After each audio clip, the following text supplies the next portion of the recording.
welcome everyone, and y'all too. Welcome, guys. This is going to be a short meeting. We usually have a meeting. Sometimes we don't have a meeting in August. We don't have as much. Some of our colleagues are not here. So we're going to go straight to actually a director's report. Thank you, Deirdre. Yep. As Deirdre observed, this meeting is short in duration, and it's very work driven. The first item on the agenda after my report is our asking the board to pass a resolution allowing us to apply for New York State Library construction grants for this building as well as our Huguenot Children's Library. For this building, the grant will relate to the essentially second phase of our second floor renovation project. As you might recall from last year, we applied for a grant to continue to redo the second floor and make it more functional, repurposed space so that we can better serve the needs of our community. We were lucky enough to receive a grant of $160,000 from the state of New York.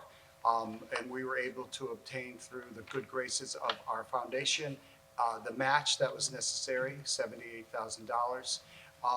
This grant we hope to begin the project once the check arrives from the state of New York. It has not done so yet. And so this will likely start in the fall. Now, the grant that we did receive, while a considerable sum, did not cover all of the things that we wanted to do on the second floor. Ergo, this year in this grant, we hope to obtain full funding that will allow us to go forward. In this phase, we're planning to replace the following things. I'll do them fairly quickly. We want to reconfigure our public service desk and make it smaller, less imposing, more approachable. We want to reconfigure our computer layout, again, to make it more easy for our staff and our patrons to use it.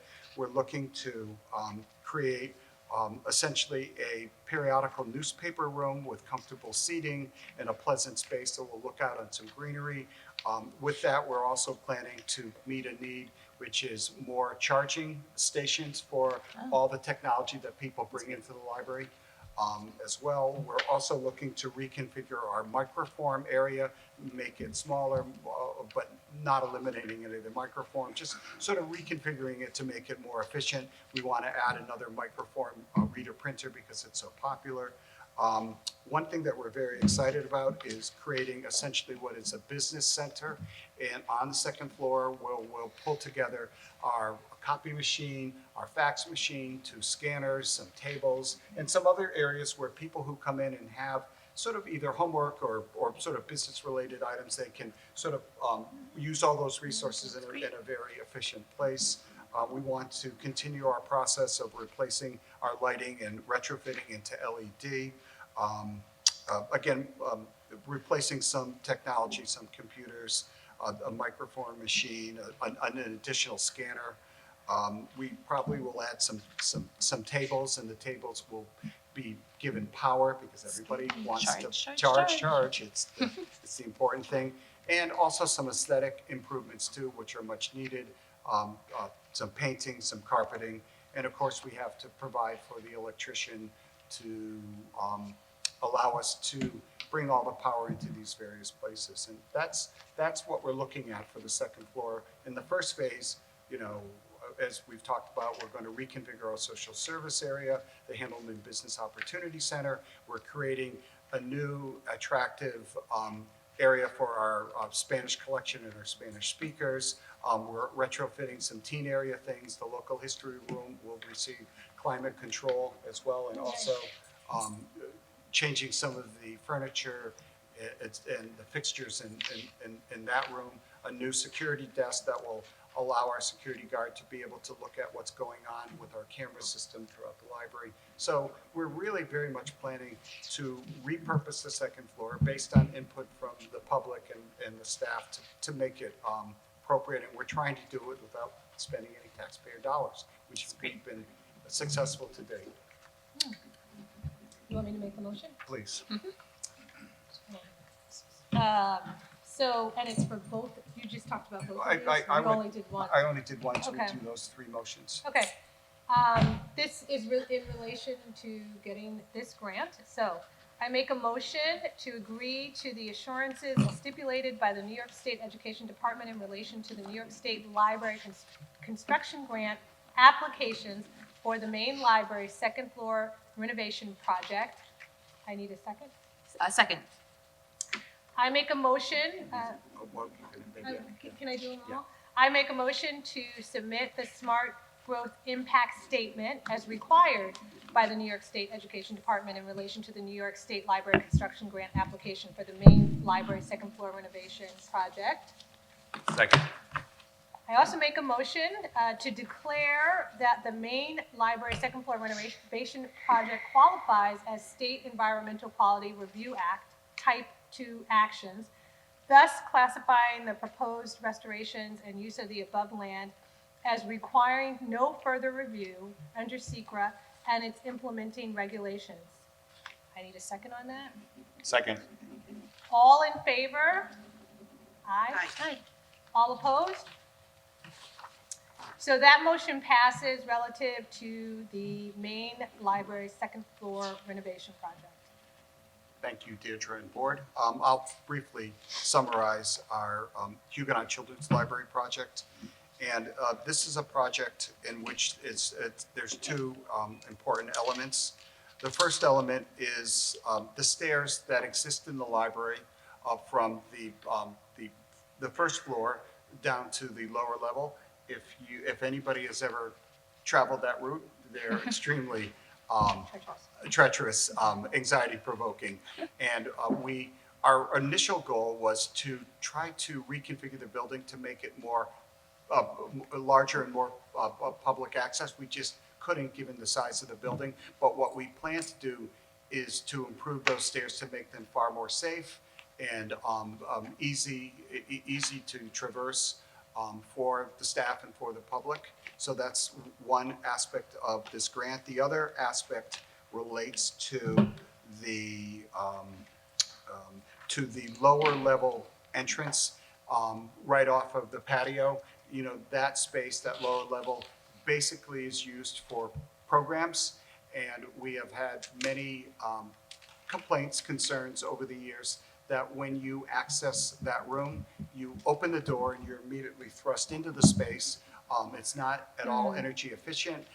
It can allow warm air to escape, vice versa, the wind blowing in. So basically, what we're expecting to do is to create a small foyer that will just allow for a more easy passage from the exterior into the children's library lower level space. So it's a fairly modest request, but we think it's important, and it's part of our ongoing effort, like the main library, to continue to improve the building every year with a different project. This year's project that we're hoping to implement once the check arrives is to replace the gas furnace, which dates to the late 1990s, and so it needs to go. It's starting to break down.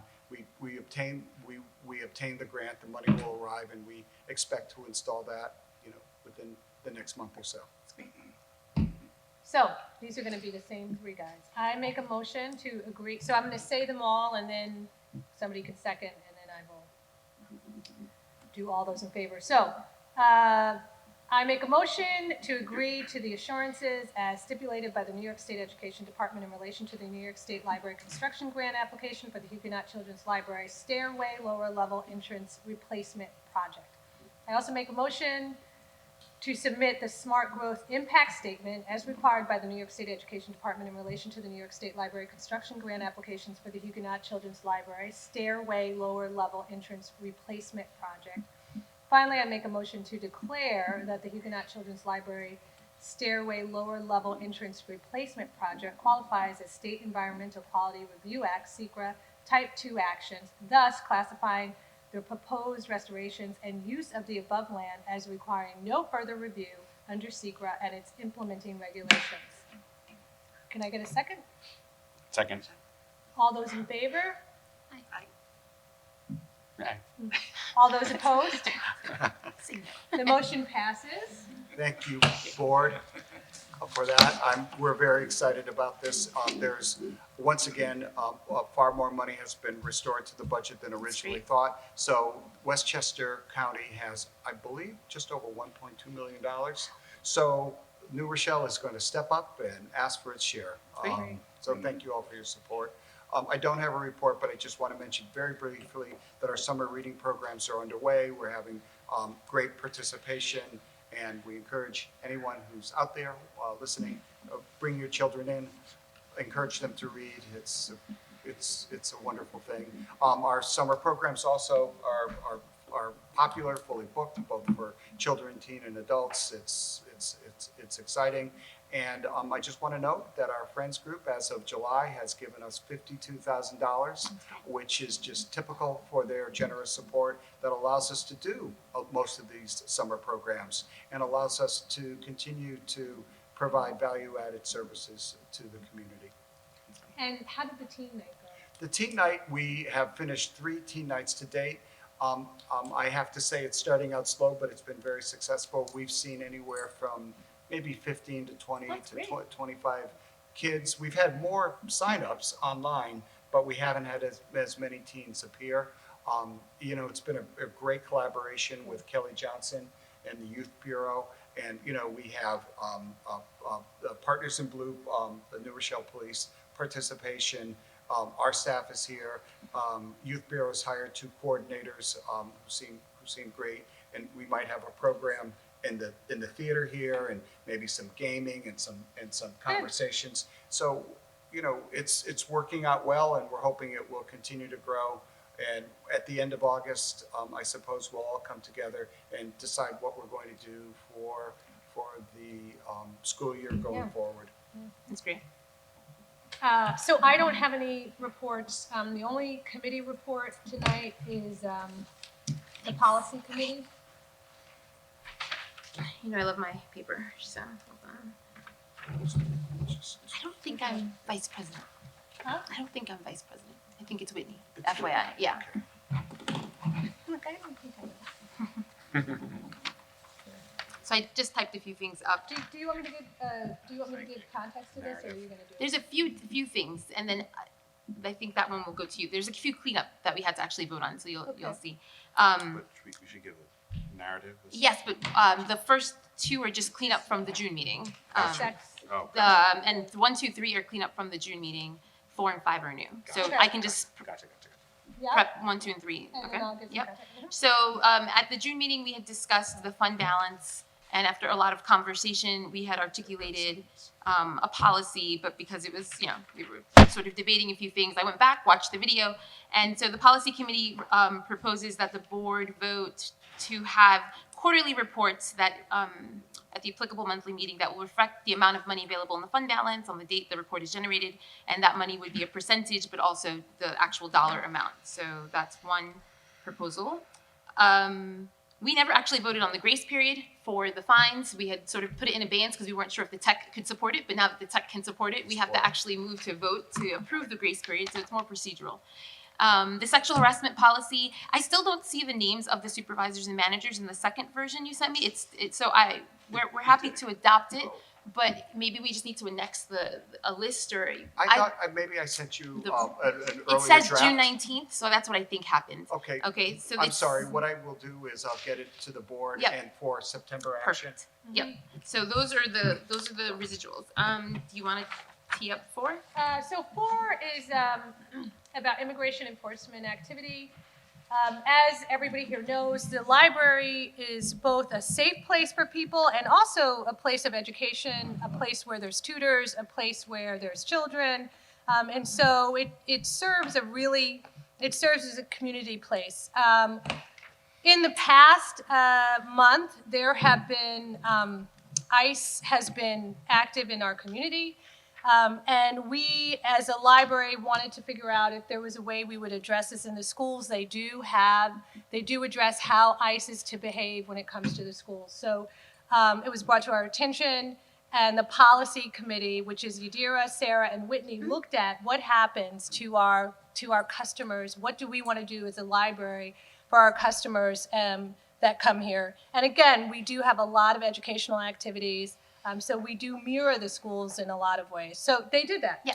So following up on that, in 2011, so sorry, there's a typo. Obviously, the year's not 2011, 211. 2011, ICE issued a policy that stated the agency would not conduct immigration enforcement activity at sensitive locations. Sensitive locations are defined as venues or institutions where there are scholastic or education-related activities or events. The policy committee met, and actually over coffee again, per usual, and felt that the public library is an institution that is regularly engaged in robust and consistent scholastic and education-related events and activities, and therefore should be considered a sensitive location. As such, the policy committee proposes that the board vote to approve the following policy: that the New Rochelle Public Library is an institution engaged in robust and consistent scholastic and education-related activities and events.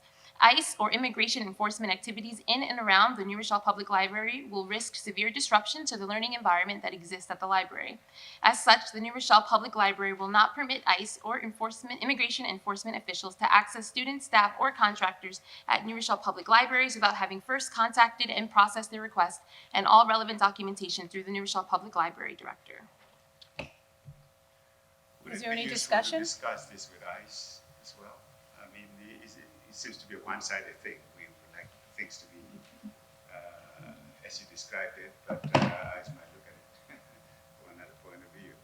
So I don't know, some kind of conversation with them. So the policy in 2011 was issued as an FAQ for the community to have at their disposal when contemplating these kind of decisions.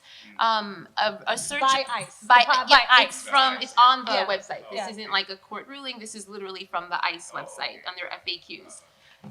In response to that, because they were frequently asked questions to address what the sensitive location policy meant.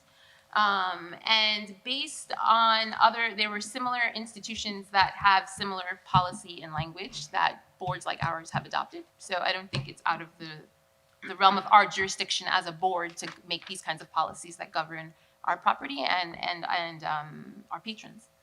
So, and also, Francis, we don't always discuss, when we make a policy about our behavior and what we're doing, we don't always discuss that with the person that's going to be impacted by that behavior. I mean, sometimes we do, but so when we decided to change the fees on the holds, we did that based on the feedback we were getting. We didn't go out to the population and say, should we change the policy on the holds? Likewise, these legacy gifts, which we'll come to, is another example where we're not going to the donors and saying, should we change it? We're making the policy. So. No. I'm not saying exactly that. Okay. I don't mean that we should seek their concurrence with what we're doing, but I just want to see how they could be involved in helping us implement what we want. Sure. So if it is helpful to consult with them, which I'm not necessarily advocating, if it is helpful to do so, we should do it. If it is not, then we should not. You see my point, isn't it? Yeah. I mean, I think in this, it leaves it up to you. To consult with the attorneys.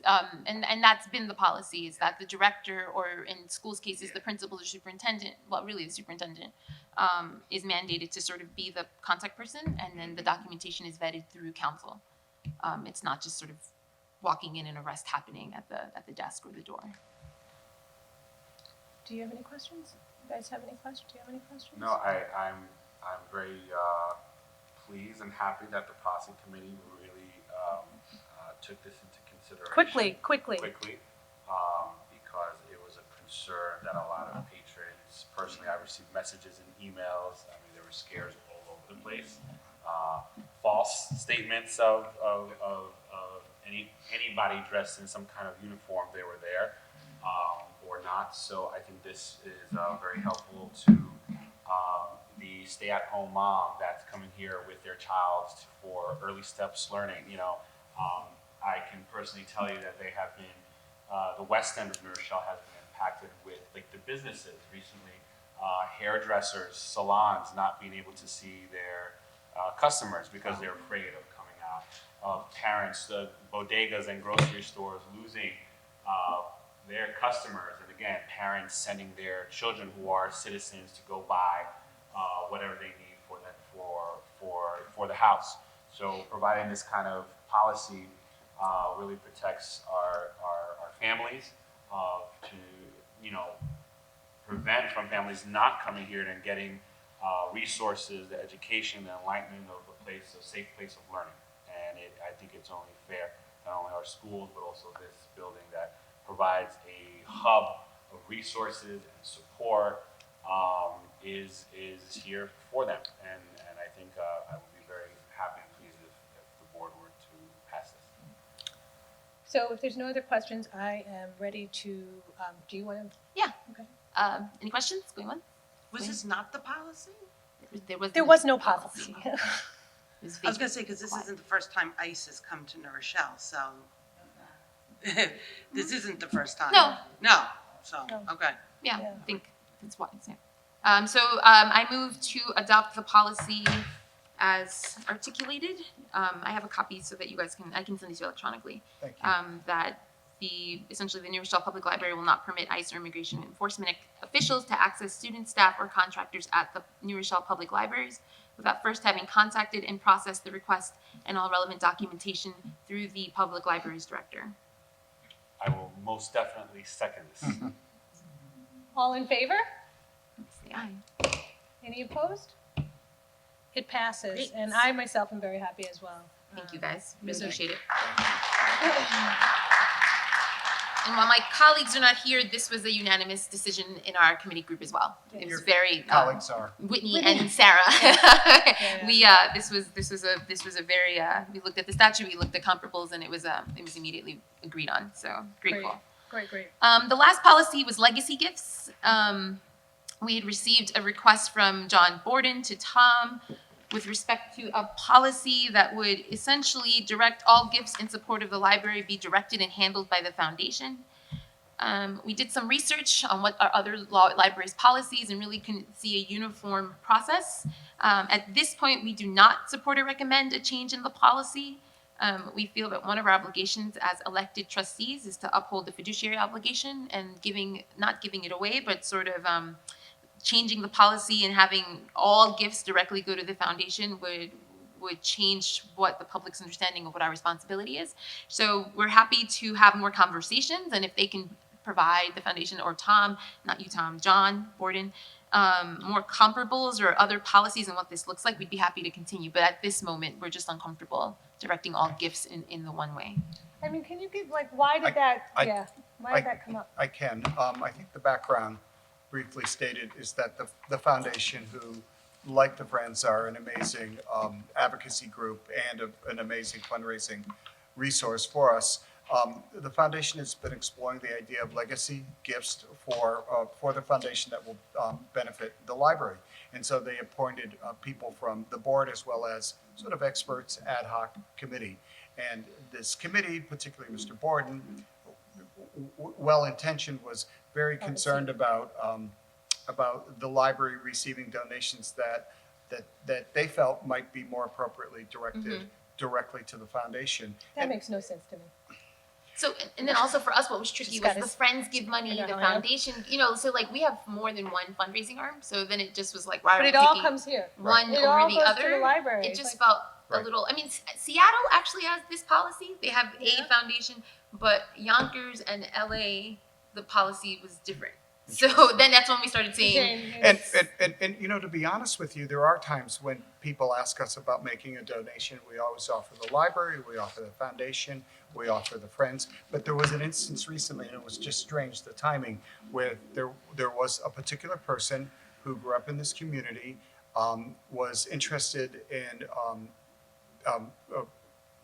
changing their will, and wanted to leave money not to the foundation and not to the Friends, but to the New Rochelle Public Library, and there was no conversation. So if this policy were in place, we would have would you to do? turn that person away, which makes no Yeah. sense. Yeah. It makes no sense. So actually, we had a conversation, and I actually shared it with our advocacy groups. I said, we have this opportunity to, at some point in time, better the library because of this donation. We can't walk away from it. I hope you understand. And they did. I'm sure they probably. Yeah. Yeah. okay, so that's not a motion. That's just more like the committee's Information. response, to the request. I want to thank you for your timely response to the issue of ICE. Welcome. Um, My pleasure. So we are going to public discussion, and the first speaker, and so when you speak, Oh, is it on? is it on? Where's, Nicole, and Nicolette. Nicole, Oh, Jessica? No. so our first speaker is Katie. I don't know how to say Kate. Minyaya? Minaya. Minaya. Minaya. Minyaya. Y is like a J. Okay, hello. Hi. Good evening, everyone. I just wanted to say thank you.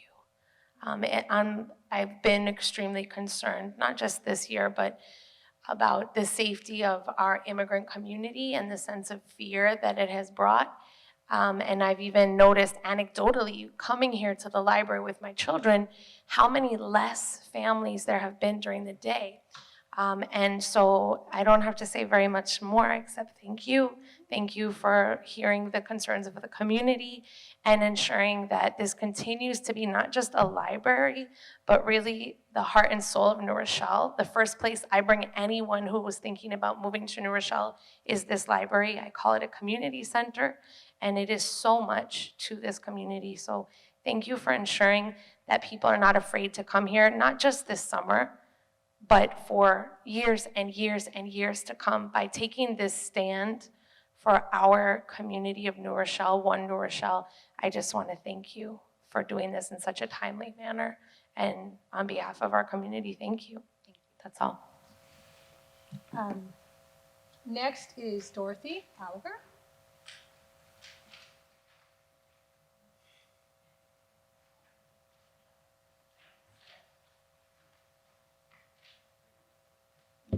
Good evening.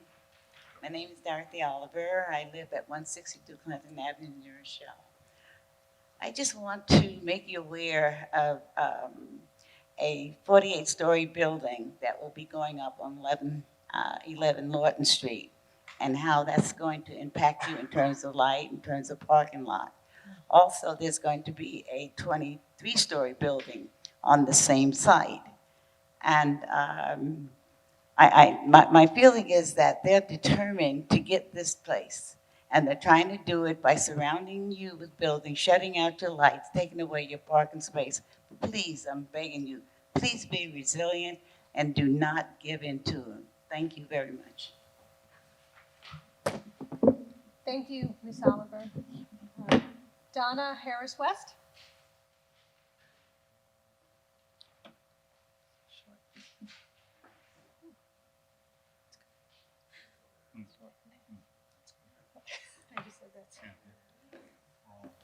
Hi, good evening. I'm here to speak on behalf of educators. Miss Beth, I don't know how you pronounce your last name, but you more or less made a threat to them that you're coming after them because of their stance against the superintendent. They do have a right to freedom of speech. I'm an educator, okay? I'm putting you on notice, I have a right to freedom of speech also. okay? You are right, and you are a public official, and there are And so is he. consequences. And there are consequences to your actions. That's all I'm letting you say. And so is he. That's okay. Do you want to say anything? No, I just want to say that I'm a vocal person. Haven't been as vocal as maybe I want to. I've been here since 1971. If you have people who are going on TV who are, standing up in front of hundreds of people saying by all means necessary, we're going to take you down. And it's not just that one person. I mean, I always respected that person. I never had a problem. I just didn't like that certain person was threatening the new superintendent, who I don't know from a hole in the wall. You've never seen me pro or con the superintendent because I don't know anything about her. So I'm staying out of that. Okay. So you should probably read the whole Facebook post before you just say I'm threatening somebody, because I'm not a threatening person. I mean, I've been here forever. I have a lot of friends. People respect me, and they respect how I feel and my passion for New Rochelle. So there's a lot more to two sentences on Facebook. Okay. That's fair. I wanted to be fair to give you, but I don't want to. I don't have a problem with her. Yep. You shouldn't have a problem with me. Yep. Thank you, Catherine. Oh, yes, that. I don't know. She's like, It's okay. I'm here, sorry. Could you take Oh, the yeah, picture? sure. I'm sorry. You want to talk? Catherine Apotheker. I'm here to shadow what Dorothy said about the buildings and to please, if you haven't heard us talking about the library and saving our library, it's important that we come here every time to let you know that we're with you with keeping our library, and we trust that you will. And I am thrilled to hear what you have adapted towards our ICE program against them for our community, and thank you. Cheers. That's all. I have one more speaker. He's not here, but Martin Sanchez. Yeah.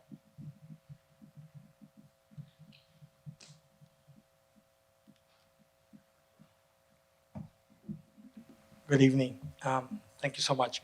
I'm Martin Sanchez. I'm a former Rochelle Foundation, Library Foundation board member many years ago. I just want to say thank you because over the last year, there's been an event here at the library on this wonderful stage called Slam Poetry.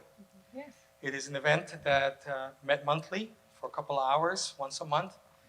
It developed into a wonderful opportunity by providing a safe place for artists to come, not only from New Rochelle, but from Yale University, NYU, Sarah Lawrence, Barnard Elementary School. So it provided a place where people could dance, sing, play the piano, but more importantly, express themselves. There are children as young as 4 and as old as 88. And I want to thank you guys for supporting that effort, for supporting Barbara Davis in hiring my son, Bobby Sanchez. I believe it's going to continue. They average about 40 to 45 people every Saturday afternoon. It's just a wonderful place where people can express themselves and jump and sing That's and nice. throw confetti. So thank you so much for supporting that effort. Is there anyone else?